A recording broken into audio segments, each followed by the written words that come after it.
क्योंकि देश के सबसे ऊपर वाले पद के लोगों को हटाना तो कौन हटाएगा? अगर पीएम बोलेगा भाई मैं नहीं हटूंगा, उसको कोई हटा ही नहीं सकता।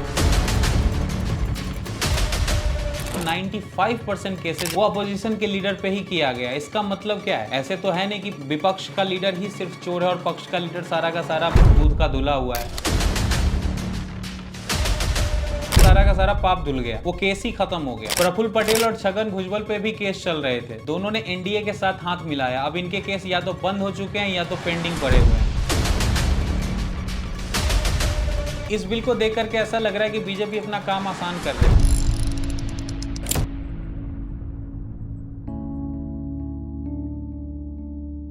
नमस्कार, मेरा नाम रामकृष्ण है और आप देख रहे हैं द इम्पोस्टर इंडिया। भारत की सरकार ने 130वां संशोधन बिल लाया है पार्लियामेंट। इसको लेके इतना विरोध क्यों हो रहा है और अपोजिशन इसे ब्लैक बिल क्यों बता रही है, इन सारे मुद्दों पे हम बात करेंगे। लेकिन इसको समझने के लिए हमें एक साल पीछे जाना होगा। पिछले साल दिल्ली के सीएम अरविंद केजरीवाल को दिल्ली लिकर पॉलिसी केस में ईडी और सीबीआई ने मिलकर के अरेस्ट किया था और 155 दिन तक वो जेल में रहे। उसके बाद उनको बेल दिया गया। अब अरविंद केजरीवाल इतने दिनों तक जेल में रहे लेकिन उन्होंने सीएम की कुर्सी नहीं छोड़ी। उनका कहना था कि मैं निर्दोष हूं और कानून में कहीं भी ऐसा नहीं लिखा है कि मैं जेल में रह करके सीएम का पोस्ट नहीं संभाल सकता। इस दौरान बीजेपी और कांग्रेस उनका इस्तीफा मांगती रही लेकिन केजरीवाल ने अपना इस्तीफा नहीं दिया। लेकिन केजरीवाल ने इस्तीफा दिया और कब दिया? जेल से आने के बाद। आप सोचेंगे कि जेल में रहते हुए केजरीवाल ने इस्तीफा क्यों नहीं दिया?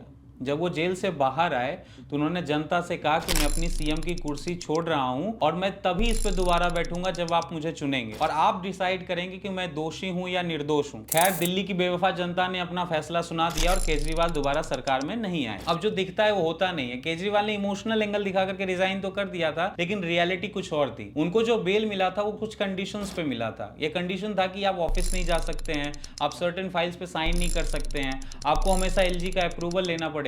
अब इन सारे कंडीशंस के अंदर काम करना बहुत मुश्किल हो गया था। तो केजरीवाल ने सोचा कि इससे बेहतर है कि इस्तीफा दे दो और एक मौका भी है अगले इलेक्शन में फिर से एक विक्टिम कार्ड को फेंकने का। ये सारी कंडीशंस इतनी कॉम्प्लिकेटेड थी कि केजरीवाल खुल के काम नहीं कर सकते थे और उन्होंने ये डिसीजन अपने वकील अभिषेक मनु सिंघवी के सलाह के बाद ही लिया होगा। उस टाइम रिजाइन करना इनका बेस्ट ऑप्शन था लेकिन इसको इस तरीके से फैब्रिकेट किया गया कि ये दिल्ली की जनता के लिए इस्तीफा दे रहे हैं। अब ये स्टोरी सुनानी इसलिए जरूरी थी क्योंकि आप आगे की कहानी का आधार इसी को मान सकते हैं। सरकार जो 130वां संशोधन बिल लेके आई है वो 20 अगस्त 2025 को लोकसभा में हमारे होम मिनिस्टर अमित शाह जी के द्वारा पेश किया गया है। उसमें यह कहा गया है कि कोई भी सीएम, पीएम या कोई मिनिस्टर अगर 30 दिन लगातार कस्टडी में रहता है तो खुद ब खुद उसका पद चला जाएगा। अब इसको थोड़ा डिटेल में समझते हैं। ये बिल पीएम, सीएम, यूनियन और स्टेट मिनिस्टर्स पर अप्लाई होगा और इसमें कंडीशन ये है कि अगर ये किसी क्राइम में इन्वॉल्व होते हैं और जिसकी सजा 5 साल होती है और अगर ये कस्टडी में 30 दिन रहते हैं तो 31वें दिन इनको खुद इस्तीफा देना पड़ेगा और अगर ये नहीं देते हैं तो खुद ब खुद इनको पद से हटा दिया जाएगा। अभी तक ऐसा नहीं होता था। पहले के कानून के हिसाब से अगर आपको 2 साल की सजा होती थी तब जाकर के आपकी सदस्यता को रद्द कर दिया जाता था। अब हमने इसके कंडीशंस को समझ लिया लेकिन एक बहुत बड़ा प्रश्न जाहिर होता है कि इनको हटाएगा कौन? ये खुद ब खुद इतने पावरफुल लीडर्स हैं, इनको हटाएगा कौन इनके पद से? यूनियन मिनिस्टर के केस में प्रेसिडेंट 31वें दिन पीएम की एडवाइस लेगा। उस एडवाइस पे यूनियन मिनिस्टर को हटाने की कोशिश करेगा। अगर ये नहीं होता है तो 32वें दिन कानून के हिसाब से खुद ब खुद यूनियन मिनिस्टर अपने पोस्ट से हट जाएगा। और स्टेट मिनिस्टर के केस में भी सेम चीज है बट पीएम की जगह सीएम होगा और प्रेसिडेंट की जगह गवर्नर का टेक होगा। अब सवाल आता है कि पीएम और सीएम को कौन हटाएगा? अब पीएम और सीएम कानून के हिसाब से 31वें दिन खुद ही रिजाइन करेंगे। अगर वो रिजाइन नहीं करते हैं तो उनका जो पोस्ट है खुद ब खुद रद्द कर दिया जाएगा। कुल मिलाकर सार यही है कि आप रिजाइन करते हैं या नहीं करते हैं उससे फर्क नहीं पड़ता, आपको आपके पद से हटा दिया जाएगा अगर आप 30 दिन कस्टडी में रहते हैं किसी केस में जिसका की सजा 5 साल या 5 साल से ज्यादा है। और इसी बिल में यह भी कहा गया है कि अगर पीएम, सीएम और मिनिस्टर बेल पे बाहर आते हैं तो अपने पद को फिर से संभाल सकते हैं। सरकार का कहना है कि कोई भी जेल में रह करके कोई राज्य या सरकार नहीं चला सकता। होम मिनिस्टर ने यह प्रश्न भी जाहिर किया कि हमारी डेमोक्रेसी की डिग्निटी को क्या यह शोभा देता है। उन्होंने कहा कि अगर एक मेंबर जेल चला जाएगा तो उसकी जगह दूसरा मेंबर ले सकता है और उसकी कार्यभार को संभाल सकता है। शाह ने कहा कि बिल को दोनों हाउसेस की जेपीसी में भेज दिया गया है, जिनके जो मत है वहां पे वो रख सकते हैं। अब जेपीसी क्या होता है? जेपीसी कहते हैं जॉइंट पार्लियामेंट्री कमेटी को, जिसे कि स्पेशल पर्पस के लिए फॉर्म किया जाता है। जैसे कि आप किसी बिल या किसी सब्जेक्ट पर स्पेशल अटेंशन देकर के उसकी जांच पड़ताल करते हैं। अब इस बिल के लिए जेपीसी में दोनों हाउसेस से टोटल 31 मेंबर हैं। उसके बाद अमित शाह ने कहा है कि इस पे वोटिंग भी होगी और पूरा प्रोसेस डेमोक्रेटिक रहेगा। जैसा कि आप जानते हैं कि इस बिल को पास करने के लिए 2/3 की मेजोरिटी चाहिए होती है, तो एक अपोजिशन का बहुत बड़ा रोल रहेगा इसको पास करने में। अगर वो सपोर्ट करेगी तभी इस बिल को पास किया जा सकता है। अमित शाह ने यह भी कहा कि यह कानून सिर्फ अपोजिशन के लीडर के लिए नहीं लाया गया, ये रूलिंग पार्टी के लीडर्स के लिए भी है। एनडीए के भी सीएम पीएम मिनिस्टर्स पे ये अप्लाई होता है, लेकिन इसकी क्या रियलिटी है इसे भी हम आगे जाकर के बात करेंगे। अमित शाह ने कहा कि आजादी के बाद बहुत बार ऐसा हुआ है कि मिनिस्टर्स को जेल जाना पड़ा है और जेल जाने से पहले ही उन्होंने अपने पद से इस्तीफा दिया है। उन्होंने कुछ पुराने लीडर्स के एग्जाम्पल भी दिए, जैसे कि जॉर्ज फर्नांडिस, एल.के. आडवाणी, येदियुरप्पा, येसुरप्पा, हेमंत सोरेन, और इन सभी ने मोरल ग्राउंड पे इस्तीफा दिया था। शाह ने खुद अपना भी एग्जाम्पल दिया कि 2010 में सोहराबुद्दीन एनकाउंटर केस में जब जेल जा रहे थे उससे पहले उन्होंने इस्तीफा दे दिया। अब इसके ऊपर हम बाद में बात करेंगे क्योंकि ये अपने आप में बहुत बड़ा कांड है। हो सकता है तो इस पर हम एक अलग से डेडिकेटेड वीडियो करेंगे, आप जरूर देखिएगा। अब हम अगर टॉपिक की बात फिर से करें तो अमित शाह का कहना है कि अभी एक ट्रेंड चला हुआ है कि लीडर जेल जाते हैं लेकिन अपने पोस्ट को नहीं छोड़ते हैं। अब बात सही भी है कि अगर कोई चीफ मिनिस्टर है वो जेल में है तो उनसे जो ऑर्डर होते हैं, उनकी जो मीटिंग्स होती हैं वो कैसे होगी। कोई अगर डीजीपी या चीफ सेक्रेटरी को ऑर्डर लेना है तो क्या उनसे मिलने के लिए वो जेल में जाएंगे? तो एक तरीके से समझा जा सकता है कि अपने आप में ये प्रोसेस काफी कॉम्प्लिकेटेड हो सकता है। तो इस प्रोसेस को स्मूथ बनाने के लिए एक पॉजिटिव पॉइंट ये कंसिडर किया जा सकता है। बिल के पेश होते ही अपोजिशन लीडर इसके अगेंस्ट चले गए। उनका कहना है कि ये जो बिल है ये अनकॉन्स्टिट्यूशनल है और इससे डेमोक्रेसी की हत्या होगी। हालांकि अपोजिशन के लीडर हर एक बिल के अगेंस्ट चले जाते हैं और उसको अनकॉन्स्टिट्यूशनल बता देते हैं, तो ये कोई नई बात नहीं है। अपोजिशन के लीडर जो है मनीष तिवारी, इनका कहना है कि जो लीगल प्रिंसिपल होता है ना उसको कॉन्ट्रडिक्ट कर रहा है ये बिल। कहने का मतलब ये है कि अगर कोई बंदा कोर्ट तक पहुंचा है और जब तक प्रूव नहीं हो जाता कि वो गिल्टी है तब तक वो इनोसेंट है, लेकिन इस बिल में ऐसा देखा जा रहा है कि कोई बंदा भी प्रूव हुआ है नहीं हुआ उससे फर्क नहीं पड़ता,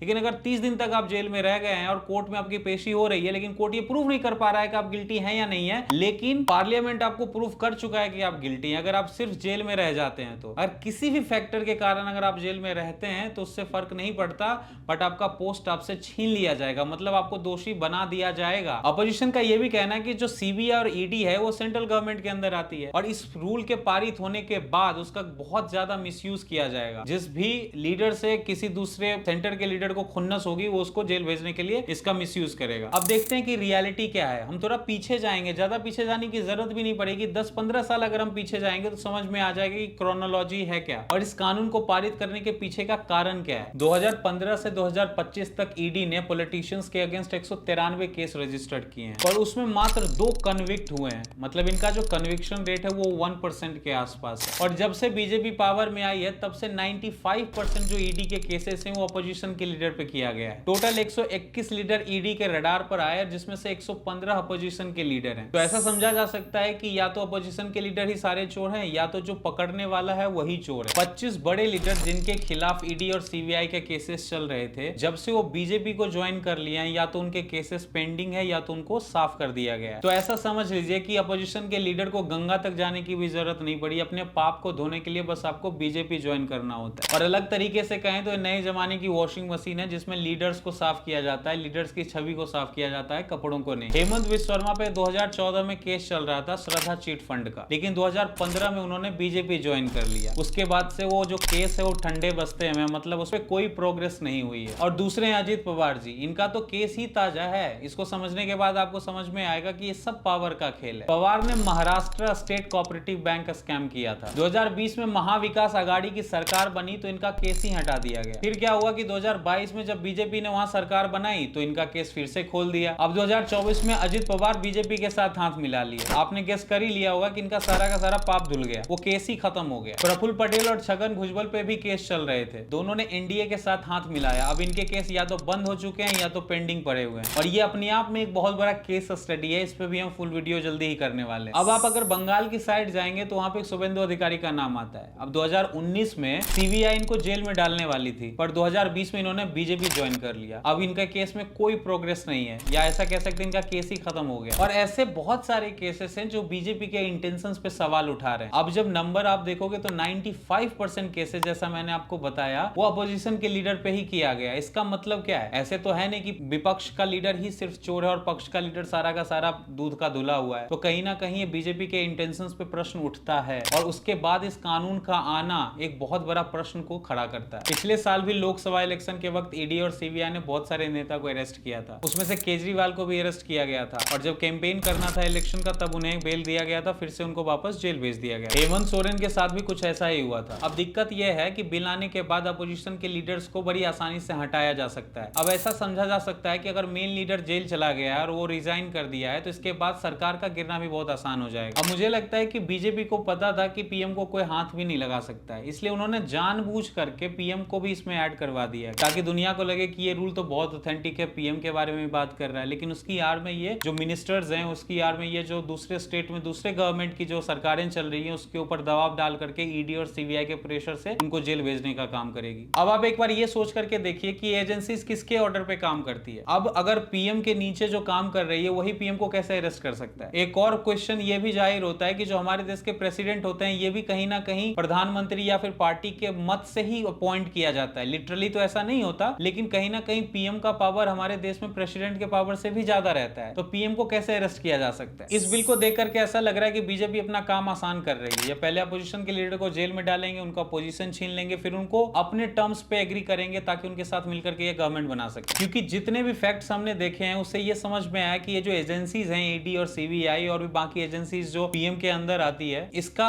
यूज कम होता है और इसका मिसयूज बहुत ज्यादा किया जा रहा है। अब आप किसी भी पार्टी के बारे में बात कर लीजिएगा, जब भी वो पावर में आते हैं कहीं ना कहीं कानून को तोड़ मरोड़ करके अपने बेनिफिट के हिसाब से उसको बदल देते हैं। कभी कभी तो ऐसा देखा गया कि अपोजिशन रूलिंग पार्टी के साथ आ जाती है और मिलकर के कानून को बदल देती है ताकि वो दोनों उससे बेनिफिट ले सके। बाकी आपको क्या लगता है इस बिल के बारे में, आप जरूर बताइएगा। ये सही है, गलत है, इस पे आपके क्या ओपिनियन है। क्या आपको भी लगता है कि ये अनकॉन्स्टिट्यूशनल है? आपको भी लगता है कि यह डेमोक्रेसी को मार रहा है? अगर आपके ऐसे कोई भी मत होंगे आप कमेंट सेक्शन में जरूर लिखिएगा। मेरा नाम है रामकृष्ण और आप देख रहे हैं द इनपोस्टेड इंडिया। आप इस चैनल को सब्सक्राइब जरूर कीजिएगा, हम काफी मेहनत करते हैं आप तक इस तरीके के वीडियोस को पहुंचाने के लिए। और अगला कौन सा वीडियो आप देखना चाहते हैं ये भी जरूर कमेंट सेक्शन में लिखिएगा। धन्यवाद।